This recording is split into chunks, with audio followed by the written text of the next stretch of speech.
I love it. I love it. I love it. Look at this. This is the greatest thing I've ever seen. Hey, I'm not surprised. Hey, my homies, what's poppin', man? UFC 268, back-to-back pay-per-views, let's go. Thank God. UFC 267 was a brilliant pay-per-view card, and I think UFC 268 is going to be just as good, honestly. Probably better, maybe even better. As always, my homies, make sure you Hamzat smash that like button. Hey guys, how about Hamzat too? You know, speaking before you even take lead to the mat. Oh man, that's cold. UFC 268, we're going to find the right spots. I want to find my Peter Yan on this card. You know what I'm saying? So yeah, let's get into it. Let's break them down. Alright, my homies. So starting off this card, we've got Melsik Baghdasaryan taking on Bruno Souza. Now, Melsik was originally supposed to fight... Who was it? TJ Laramie. But TJ Laramie don't want the smoke. So Bruno Souza,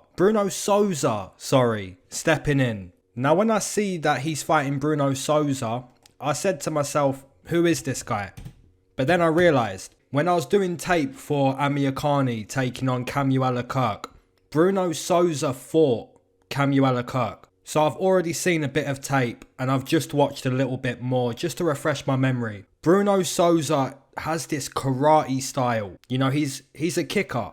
He looks a little bit like a Stephen Wonderboy Thompson. But as we know, the fighters who look like Stephen Wonderboy Thompson, not usually as good as Stephen Wonderboy Thompson, right? So yeah, he does have that karate style sideways stance.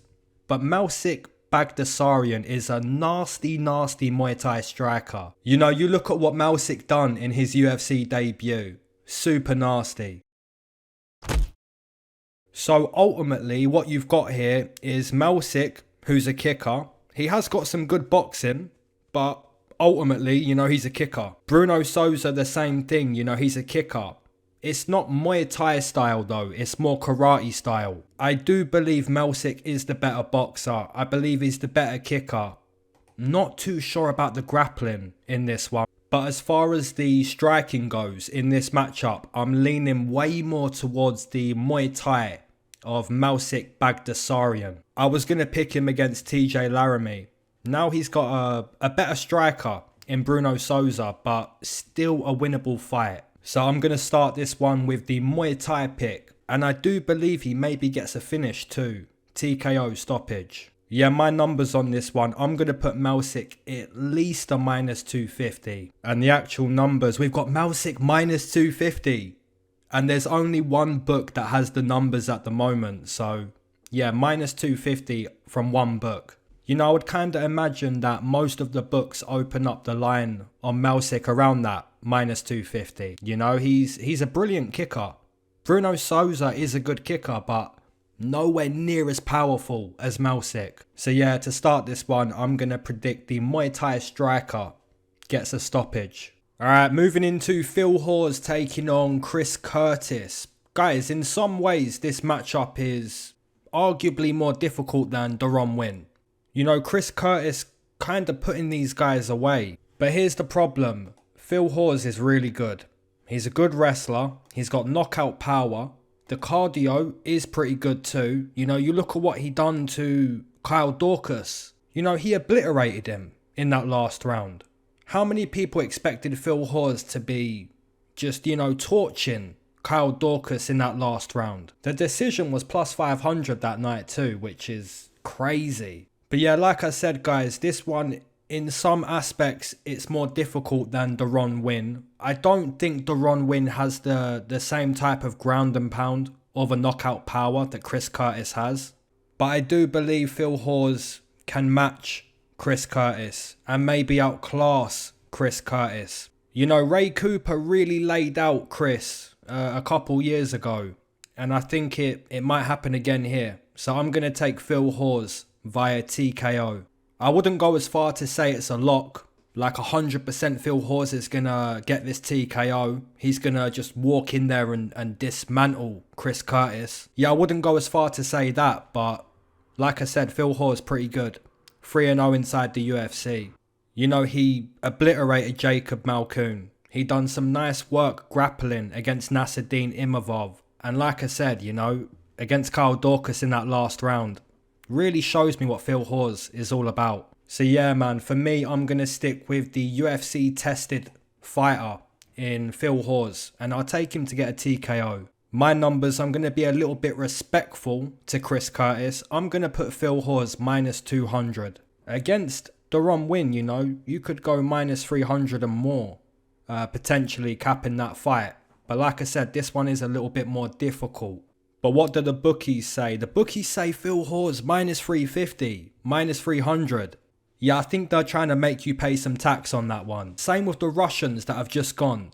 You know, you're trying to get paid on the Russians, UFC 267. The bookies are like, yo, you're paying the tax, bro. You're not getting this on the cheap. They're trying to do the same thing with Phil Hawes. I think it's overpriced. I wouldn't want to lay a couple units here. But the prediction is going to be Phil Hawes, TKO. Alright, my homies, moving on. Aleksa Camur taking on John Allan. Now, if you don't know who John Allan is, this guy likes to take steroids. That doesn't make any sense. Doesn't have to make sense when you look like this. Ugh. He debuted against Mike Rodriguez, won that fight at like plus 400. So obviously USADA were like, yo, what? Plus 400? Let me do another drug test on John Allan. Yeah, John Allan doesn't look like he takes steroids, but yeah, USADA got him. Got him!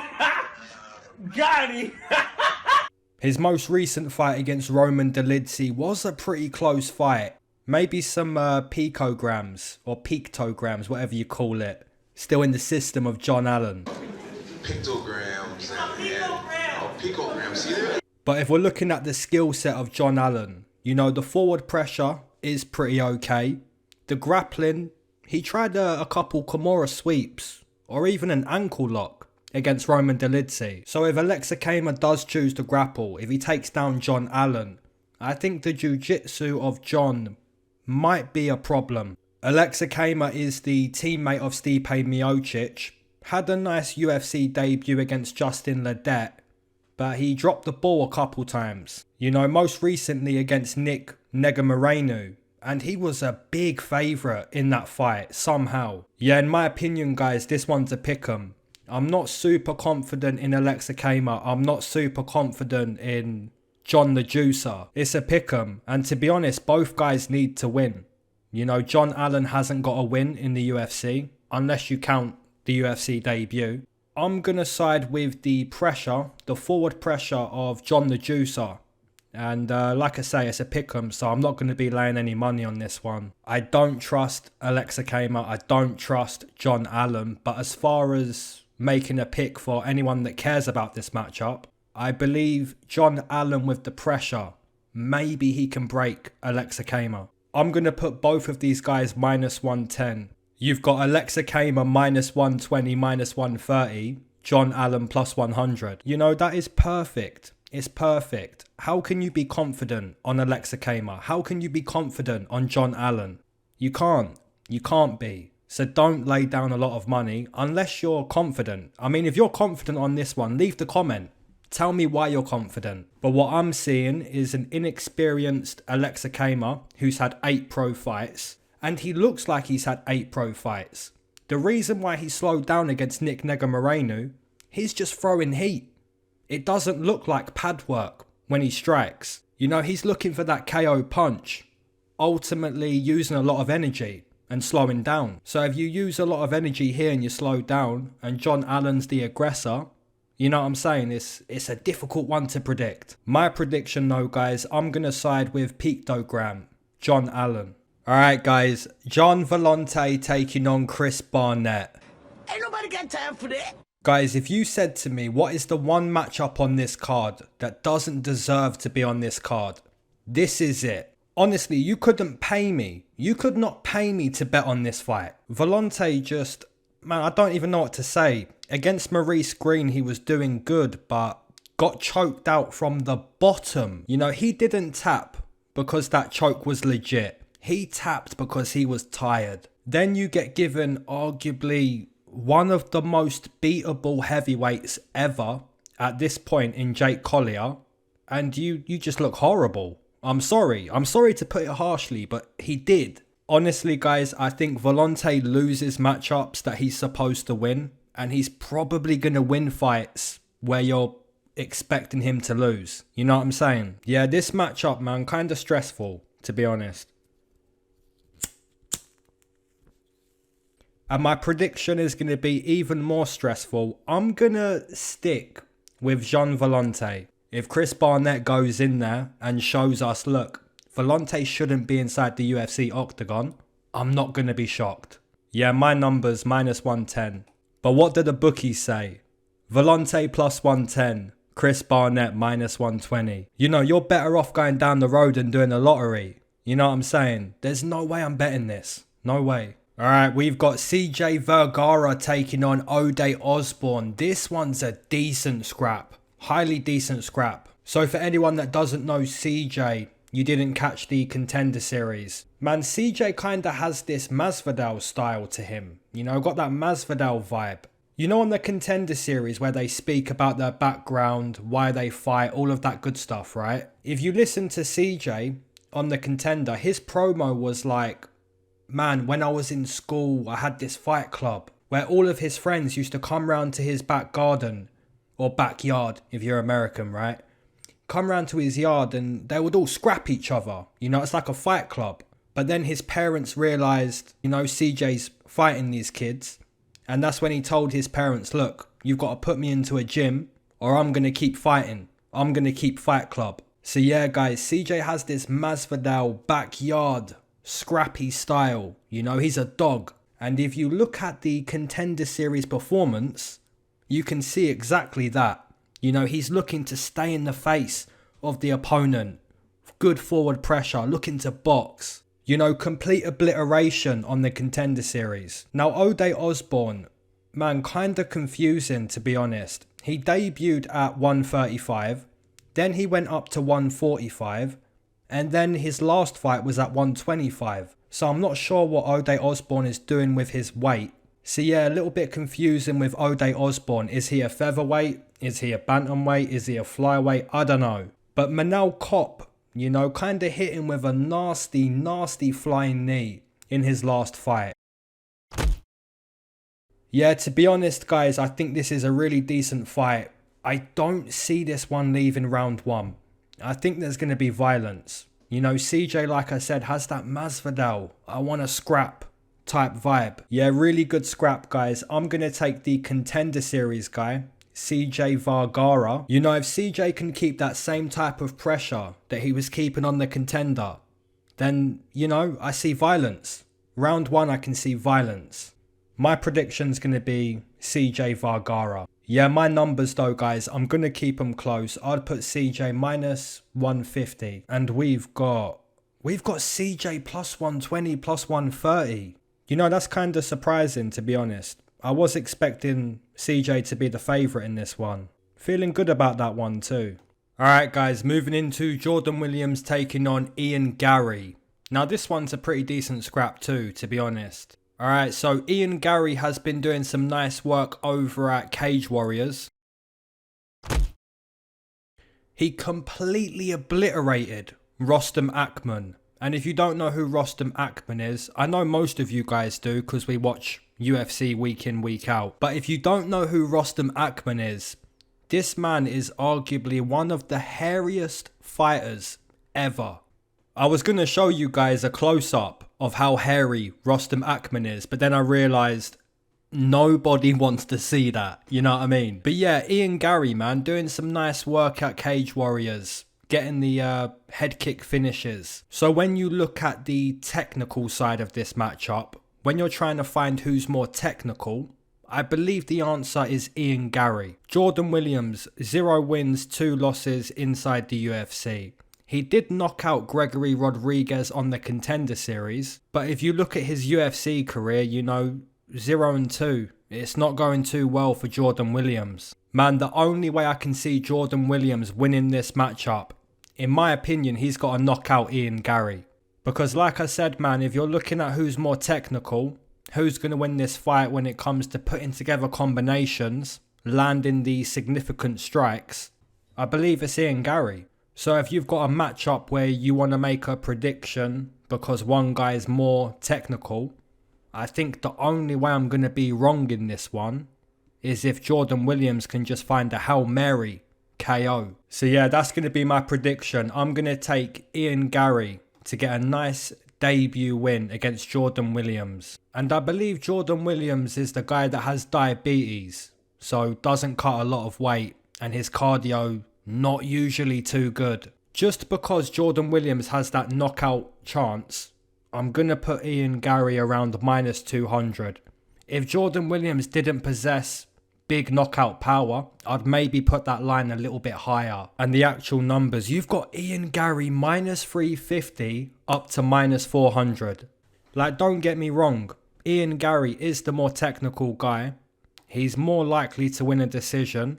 He's less likely to gas out. He might be quicker. Like, there's a lot of good signs that Garry's going to win this fight. But that knockout chance that Jordan Williams does possess in round 1. So maybe a little bit of sweating early on, but after round 1 it should be okay. So yeah guys, my prediction on this one, I'm going to take the newcomer, Garry. Alright, we've got Andreas Michailidis taking on Alex Pereira. Now for anyone that doesn't know who Alex Pereira is, this man is famous for knocking out Israel Adesanya. You know, some people might be thinking, knocked out Israel Adesanya? I don't think so. He did. He knocked him out in kickboxing. So not in mixed martial arts, just purely kickboxing. So now Alex Pereira is coming over to mixed martial arts. We've got a glory kickboxer now looking to, you know, broaden his fighting art. He's looking to do more than just kickbox. So when you're looking at who the better striker is between Michailidis and Alex Pereira, there's no doubt in my mind who the better striker is. I'm going to say it's Alex Pereira. He's a way better kickboxer than Michailidis. But here's the thing guys. Here's the thing about this matchup. If Michailidis goes into the octagon and tries to kickbox with Alex Pereira, you are literally asking to lose. You have an ego and your ego's not in check. You're asking to lose the fight. You know, Michailidis might think, nah, I can strike with this guy. My hands are pretty good, my boxing's good. I can strike with Alex Pereira. But you don't realise that you're not using your brain until you wake up on the canvas. Do you know what I'm saying? The best way for Michailidis to win this fight, or to even have success against Alex Pereira, you have to say to yourself, right, Alex Pereira's a kickboxer. I'm a good kickboxer, but maybe not as good as him. I'm going to wrestle. This is mixed martial arts. I'm going to take him down. You know, if Michailidis can check his ego, get inside the octagon, and look to fight to his strength in this particular matchup, then he can win this one. He can spoil the party. So it all comes down to Michailidis and his team. You know, is his team preparing him to go in there and wrestle? Or is his team saying, look, be careful of the lead hook. The lead hook's a dangerous weapon for Alex Pereira. If we avoid the lead hook, we should be okay. That's the wrong game plan. That's the wrong game plan. If Michailidis wants to win, you cannot strike with a brilliant kickboxer in Alex Pereira. So it all comes down to who can implement their style. Alex Pereira for sure wants to kickbox. Michailidis should want to grapple. My prediction on this one, guys, I'm going to say Michailidis uses that smart game plan, takes down the glory kickboxer, and spoils that UFC debut. My numbers on this one, I'd put Michailidis -120. And the actual numbers, we've got Michailidis +200. Oh my goodness. You know, some people might be looking at my lines thinking, there's no way Michailidis is a -120. There's no way. And for anyone who is thinking that, you know, you're right. If this fight is kept in a kickboxing situation, there is no way Michailidis is a -120. If this fight is kept in a kickboxing situation, I would put Alex Pereira -300. But this isn't kickboxing. This is mixed martial arts. We can grapple the opponent. If Michailidis chooses to grapple, chooses to wrestle the kickboxer, there's no way he's a +200. Hey, if anyone knows Michailidis personally, hey, tell him to wrestle, bro. Tell him to wrestle, man. But we're going to find out the IQ of Michailidis. You know, can he check his ego, get in there, do what he has to do? Or is he going to go in there and kickbox? We're going to find out. My prediction's Michailidis. To use some wrestling. Please wrestle, Michailidis. Alright, we've got a nice matchup here between Bobby Green and raging Iaquinta. Bobby Green is a veteran. He's been around for a long time. A brilliant boxer with a wrestling background. You know, Bobby Green just went toe-to-toe with a brilliant Muay Thai striker in Rafael Fiziev. And arguably won that last round too. You know, so kind of proving how game Bobby Green is, even at 35 years old. Now the flip side, raging Iaquinta has been around for some time too. But I do kind of question his determination, his heart, his passion for mixed martial arts. I'm not trying to be disrespectful to Iaquinta, but it has been 2 years since we've seen this guy fight. It's been 2 years. Man, I can even remember 2 years ago when Iaquinta was fighting, and in his interviews he was speaking about like real estate, how he sells these houses and he doesn't even like fighting, and all the things you don't want to hear from a fighter. Iaquinta was saying it all. You know, my prediction on this one, guys, it's going to come down to who's about that life. You know, who's about the life between Iaquinta and Bobby Green. You know, I'm watching Bobby Green go toe-to-toe with Rafael Fiziev. And I've bet on Fiziev. You know, I bet on him. And I'm looking at Bobby Green thinking, man, you're just game. You're game for the fight, huh? And that's not the vibe that I get with Iaquinta. He's a good wrestler. He's got good boxing. He's pretty tough. But he doesn't like to fight. I think he's showing up for a paycheck, if I'm being honest. Now, if Iaquinta can prove me wrong, if he gets inside the octagon and completely proves me wrong, hey, I'll hold my hands up. I'll be the first one to give Raging Al some credit. You know what I'm saying? But what my job is to show up every week, break down fights, make predictions, try to make some money. So if I see a guy who, in my opinion, isn't about that life anymore, it's for me to mention that. So like I said, if Raging Al can prove me wrong, all the credit in the world. But as of right now, I'm going to say Raging Al turning up for a paycheck against a brilliant boxer in Bobby Green. My prediction, I'm going to take Bobby Green to box the nose of Raging Al. Potentially a TKO, potentially a decision, but I'm pretty confident that Bobby Green is just about this life. And Raging Al doesn't seem to be about that life. My numbers, I would put Bobby Green around minus 200. If this fight happened maybe 2 or 3 years ago, I would line it closer. And the actual numbers, you've got Bobby Green minus 160, minus 170. Yeah, I think it could be even deeper. I think it could be minus 2, to be honest. So yeah, that's my prediction on this one. I'm going to take Bobby Green. Alright my homies, moving into Edmen Shahbazyan taking on my MMA doppelganger Nassourdine Imavov. Hey guys, you know when you take that power nap?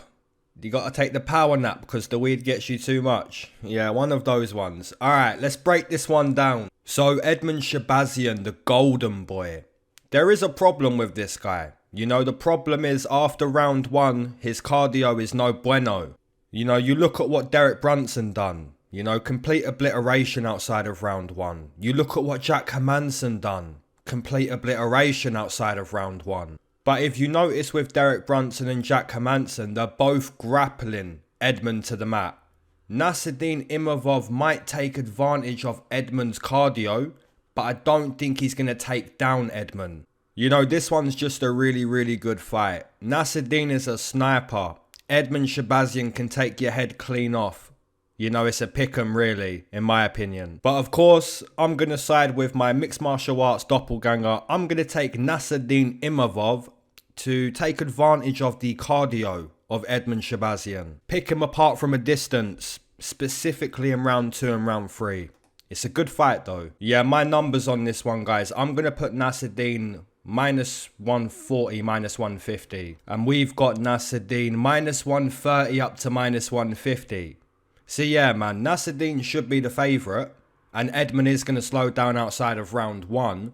But if you can see the performances by Derek Brunson and Jack Hermansson, they're both grappling performances. Nassourdine Imavov isn't a mauler like Jack Hermansson, Derek Brunson. My pick is going to be Nassourdine. Good fight. I like Edmen Shahbazyan. He's a nasty striker in round 1. Should be a good one. Alright, my homies, you know what time it is. It's time for a smoke break, man. Let's go. Hey, if you waited to smoke with me, amen. If you've been smoking this whole time, double amen. If you're not a smoker, but you enjoy the smoke breaks, that's a triple amen, gang. Let's go. Hey, I hope all of you guys are doing blessed, doing well, having a good day, having a good week, man. Let's go. UFC 268. Back to back. Back to back. Alright, guys, this is my Instagram at UFC Lay. This is my Patreon at UFC GA. If you want my bets from UFC 268, there is only one way to do that, and that's to cop yourself a membership on my Patreon. Massive shout out to all 100 plus people who are on my Patreon. We done nice, we done beautiful on UFC 267. So that's what we're looking to do. We're looking to go back to back. You know what I mean? Alright guys, so the smoke break question. I've got a really trippy question for you. And to be honest, man, a lot of people are probably going to hear this question and be like, that's weird, bro. That's weird. And to be honest, it is weird. Guys, instead of telling me who's going to win on this card, right?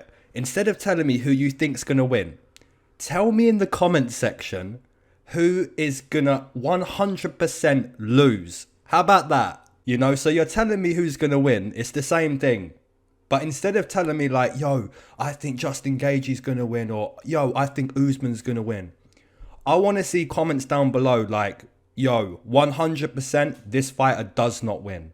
Do you know what I mean? So you're telling me who's going to win, but instead you're telling me who's going to lose. It's the same thing, man. It's a weird smoke break question, but yeah, let's go with that one.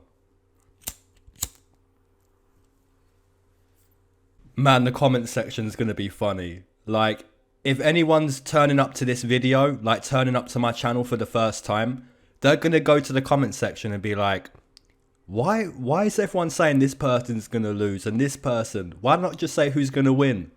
I've got a couple topics because Alex on Instagram, hey, massive shout out to you, Alex, on Instagram, bro. And he's got a couple smoke break topics, so we'll do a couple of them. The first topic is, why are simple things so difficult to accomplish sometimes? My answer to that question, Alex, I would say being simple is difficult. Yeah, that's my answer to that. You know, to be simple, very difficult to be simple. Why does life move or seem to go by faster as you get older? Or is that just me? Nope, that's not just you. It is a real thing. Life does go by quicker the older you get. So all of my bros who are like 18, 19 and you're not feeling it yet, you're going to feel that soon, bro. You're going to feel that, so enjoy yourself. But the reason why life goes by quicker as you get older, my example would be, imagine you've got a runway. Yeah, the runway at the airport, yeah? If you stand at the bottom of that runway and you can see the whole runway, you know, you've got all the time in the world. You can walk down that runway. It's going to take forever. But as you walk down that runway, once there's more runway behind you than there is in front, things go way quicker. They go way quicker. And that's basically what it is, man. When there's more runway behind you than in front of you, life is going real quick. And that is a little bit depressing. I'm not going to lie. It's a little bit depressing, but hey, that's life. That's life. We're going to spark up. That's life. So yeah, shout out to you, Alex, man. It's difficult to be simple and life does go quicker as you get older. But man, all we can do is create good memories and make good memories every day. You know what I mean? So amen to that, my bro. I hope you create some good memories today. Have a brilliant day, a brilliant week, man. You know what I mean? November just starting. Let's have a good November. Alright, my homies, let's jump into breaking down the rest of this card. Let's go. Alright, so opening up this pay-per-view card, we've got a fire matchup between Shane Burgos and Billy Quarantillo, man. This is fire. Pure fire. Shane Burgos, if you haven't seen this guy fight before, let me tell you, this guy is a boxer.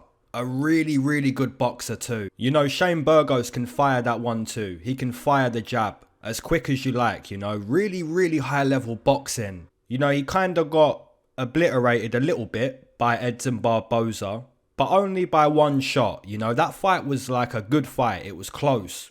But then Edson Barboza lands this hook. And Shane Burgos, you know, it took a couple seconds, but his brain did shut down. Now, Billy Quarantillo, this guy's a dog. You know, he's a pure dog. He's going to fight you at a high pace. Stay in your face and just look to have a scrap. Now, you see in his last fight, he took down Gabriel Benitez and actually got a TKO stoppage from the back, which is crazy. I've never seen that before. And for anyone who missed that fight, you know, you may be thinking, TKO from the back, we see that every week. It wasn't like a back flattening position. He had like the back triangle. Like he had the triangle, and normally in that position you search for rear naked chokes. But Gabriel Benitez didn't give up the choke, so Billy Quarantillo starts hitting him with some elbows, hammer fists. And the referee actually stopped it. You know, he said, look, you're not defending yourself, I'm going to stop that. So yeah, Billy Quarantillo getting a good stoppage in his last one. You know, if this matchup stays on the feet, if it stays kickboxing, I do believe Shane Burgos is the better striker. But like I just mentioned with Billy Quarantillo, he's a dog. So even if you're a better striker, he's going to stay in your face. He's going to look to zap your cardio. So if Shane Burgos isn't ready for a scrap, Billy Quarantillo may shine on the feet. But I believe Shane Burgos will be ready for that dog-like fight. So if you're Billy Quarantillo and Shane Burgos is ready for that dogfight, you might need to do something similar to what you've done in your last fight. And that's take down the opponent, look to fight them on the mat. This is a really, really good fight. I think Billy Quarantillo can absolutely win. I think Shane Burgos could light up Billy Quarantillo with the boxing. You know, I think a lot of people are going to be on Billy. A lot of people are going to be on Shane. My prediction, guys, I'm going to take the boxer, Shane Burgos. But man, Billy Quarantillo, this guy's a dog. You know, this one's a fire matchup. Opening up UFC 268. This one's fire. My numbers, I've got to keep them close. I'd put Shane Burgos minus 130. And we've got Shane Burgos minus 200. Oh my goodness. You know, like I said, I think Shane Burgos is a better striker. But if he slows down against Billy Quarantillo, you know, Billy might shine. So yeah, really good matchup from the matchmakers. I'm going to side with Shane. I think the betting line's off. Alright, we've got Frankie Edgar taking on Marlon Vera. I'm going to spark up for Frankie Edgar because he's a legend. Alright, my homies. Frankie Edgar, man. What can we say about this guy? Legend, veteran, brilliant wrestling, brilliant boxing. You cannot teach Frankie Edgar anything. You know, Frankie Edgar knows how to do it all. Wrestle, box, compete, defense, movement. He knows it all. Frankie knows it all. If we take a look at his last few fights, I believe the matchup against Yair Rodriguez, or as Chael Sonnen would say, Right with Yair before. Yair is a video game character. Yair. Yeah, that fight was good for Frankie Edgar. You know, he used his wrestling and the ground and pound was just vicious. It was Frankie Edgar. But if you look at every single fight he's had since then, you know, I can't see Frankie Edgar too much, to be honest. Obliterated by Brian Ortega, which I don't know how Brian Ortega was an underdog in that fight. Just crazy. He went 25 minutes with Max Holloway. He got obliterated by the Korean Zombie. Sent to another realm by Corey Sandhagen. You know, against Pedro Munoz, he done well to use like boxing blitz combinations. Like he'll circle on the outside and then kind of blitz in with a 2-3 punch combination. And he did that for 25 minutes against Pedro Munoz. Now the opponent, Marlon Vera, similar to Billy Quarantillo, this guy is a pure dog. He's a pure dog. He pretty much always loses round 1. You know, he's a slow starter. So most of the time, man, he loses round 1. But round 2, round 3, Marlon Vera really comes to life. You know, he is a jiu-jitsu fighter, but if you look at his stand-up, you know, he's always opening up the opponent. He's always down for a dogfight. My first MMA event live was back in 2017, and it was at the O2 Arena. I didn't know who Marlon Vera was back then, but he was fighting Brad Pickett in Brad Pickett's last fight. And Brad Pickett was doing well. He was winning that fight. But then Marlon Vera lands this high kick, and I think it was maybe an early stoppage. But yeah, that's when I realised who Marlon Vera was back in 2017, you know. Heartbreak for Brad Pickett. So yeah, man, Marlon Vera, this guy has been getting better year by year. He fought Jose Aldo, who's a veteran, a legend. He lost that one. Now he's getting the chance to fight another veteran, another legend. I believe he wins this one. If Frankie Edgar can grapple round in, round out, and just put a veteran performance on Marlon Vera, all the credit in the world. But at this point, Marlon Vera's kinda a veteran too. You know what I mean? So yeah, guys, I'm gonna side with the younger, fresher fighter, who's also a veteran, to put a beating on the legend, the veteran, Frankie Edgar. Out of 10 times at this point, I would say Frankie Edgar probably loses 7 times. So I'm going to put my numbers around -250 for Marlon Vera. But what do the bookies say? The bookies say Marlon Vera -170. So giving Frankie Edgar a bit of respect, giving him a chance to win this one. You know, Frankie's got to wrestle. Those boxing blitz combinations from the outside, I don't think it's going to work this time. Pedro Munoz is a jiu-jitsu guy, and so is Marlon Vera. Like, Marlon Vera started from jiu-jitsu, the same as Pedro. But there's a difference between the striking of Pedro and the striking of Marlon. I don't think Frankie's going to box from the outside this time. So yeah, my prediction, guys, I'm going to side with Marlon Vera. Oh boy, we got Justin Gaethje taking on Michael Chandler. Oh man, I'm excited. The reason why I'm excited, if nobody has seen the interviews that Justin Gaethje done a few months ago, he was speaking about like he really wants to hurt Michael Chandler. And Michael Chandler was like, why do you want to hurt me so bad? And Justin Gaethje was like, there's just this smirk on your face and I want to punch it. Like, seriously, man, Justin Gaethje wants to hurt Michael Chandler. Now, Michael Chandler burst on the scene. He folded Dan Hooker. He folded him. Then Michael Chandler got the title fight against Charlie Olives, and he got put down by this short hook. A short hook that wasn't too powerful. You know, Charlie Oliveira just snuck that lead hook in, and yeah, the rest is history. Now, Justin Gaethje, his last fight was also the 155 title shot, and he got choked out by the GOAT. So yeah, both of these guys are coming off 155 title shots, and now they're going to war at Madison Square Garden. This one's going to be pure fire, guys. Guys, I'm just going to give you my prediction. I'm not going to get into the ins and outs of this one. I'm just going to give you my prediction. I don't believe Michael Chandler can take the shots Justin Gaethje has. I don't believe he can take it. Man, if Michael Chandler can prove me wrong, or if Michael Chandler doesn't prove me wrong, you know, win or lose, massive respect to every single fighter that gets inside the octagon. Yeah, win or lose. Yeah, massive respect. But my prediction's going to come down to if Charlie Oliveira can drop you with a short lead hook that you don't see coming. I believe if you miss anything from Justin Gaethje that you don't see and it lands, I think you're going to see a horrible consequence from that. So ultimately, my prediction is going to be Michael Chandler has not got the durability to be in there with Justin Gaethje. And also to mention the low kicks of Justin Gaethje. You know, how damaging are those low kicks? Arguably some of the best low kicks in mixed martial arts. So if Justin Gaethje is going low with the kick, or he's firing hooks and 1-2s and overhands at Michael Chandler's head, I think at some point he's going to badly hurt Michael Chandler. And I know Michael Chandler's octagon name is Iron, you know, Iron Michael Chandler, but not against Justin Gaethje. I think it's a highlight. You know what I mean? Now, if you guys said to me, look, tell me how Michael Chandler wins. If you had to tell me how he wins, how does he do it? I think it's 2 ways. Number 1, Instead of Justin Gaethje putting down Chandler, Chandler shocks the world like he did against Dan Hooker, and he puts down Justin Gaethje. Now, if that doesn't happen, I think Michael Chandler has to wrestle. You have to wrestle Justin Gaethje here.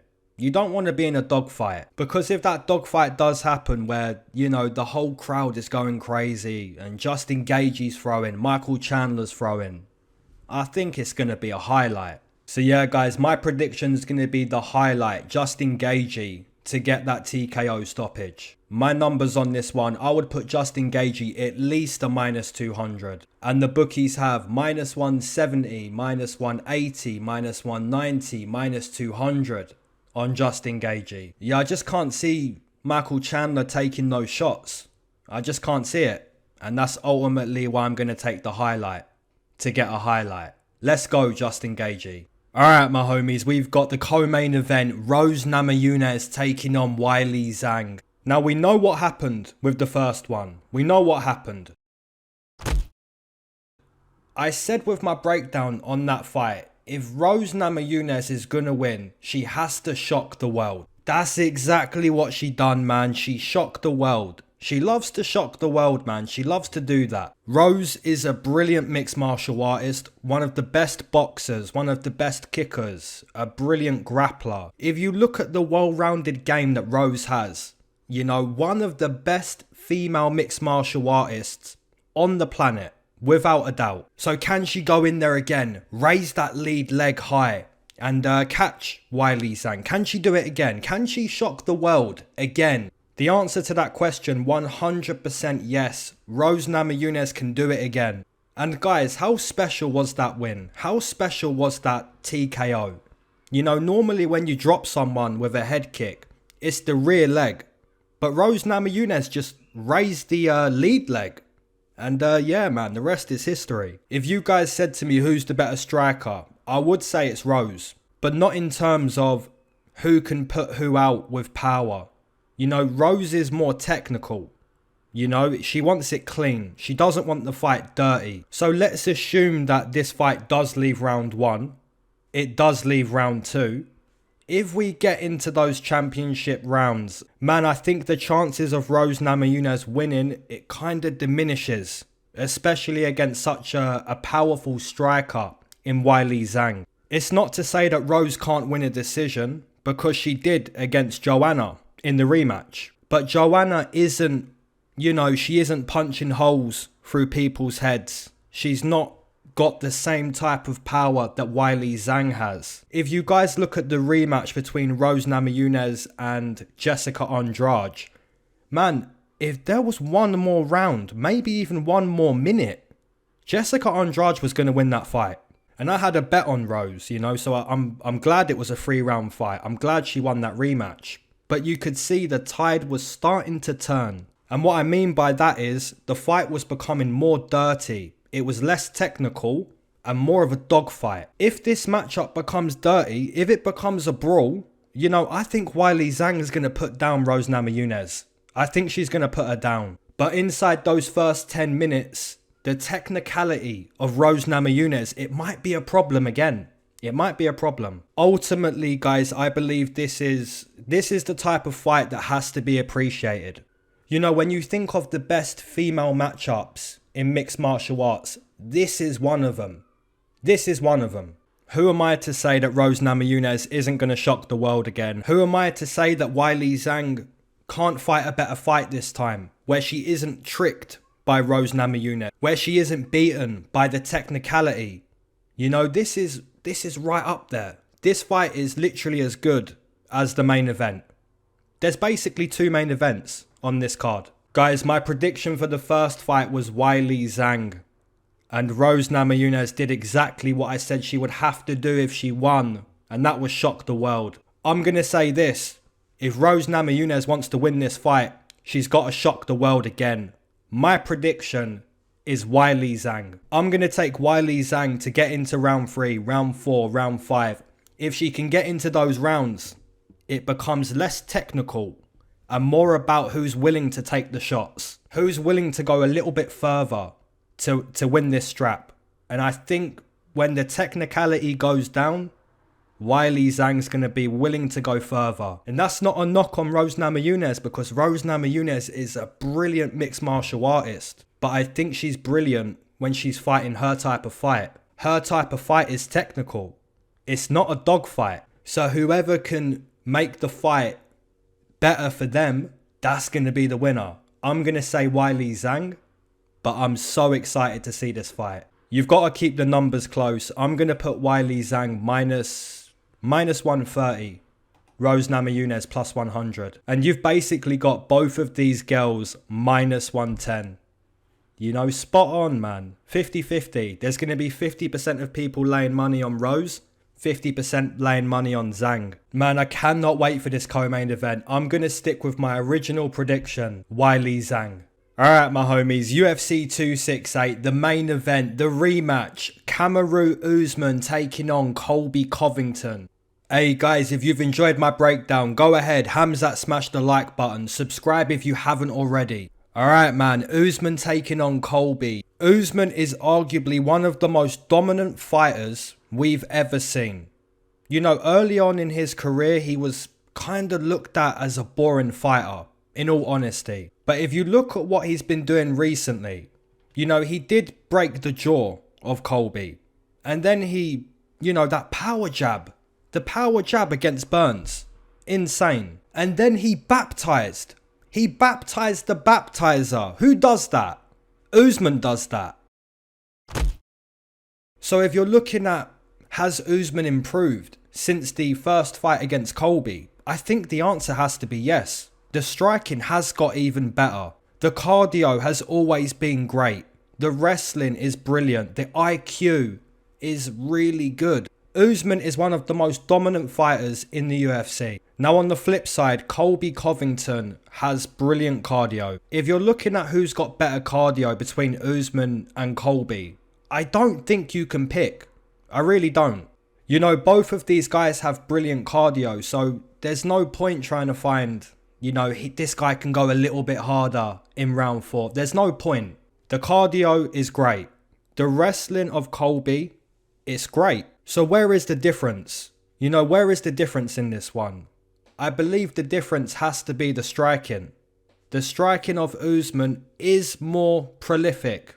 It's more significant. But here's the thing, guys. Colby has such a high output that if he isn't getting hit with really big strikes, the fight may be close. And that's basically what you see in the first one. You know, round 1, round 2, all the way up to round 5, the fight is close. You know, you could arguably say it was 2-2 heading into that 5th round. Guys, I'm going to say this. I've never picked against Usman.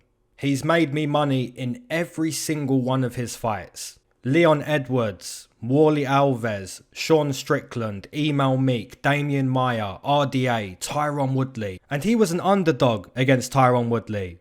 You know, I don't see how. Every single fight that Usman has had in the UFC, I have cashed that bet ticket. He has made me money every single fight. Guys, I'm going to make a prediction that probably is going to be slightly hated on by some people.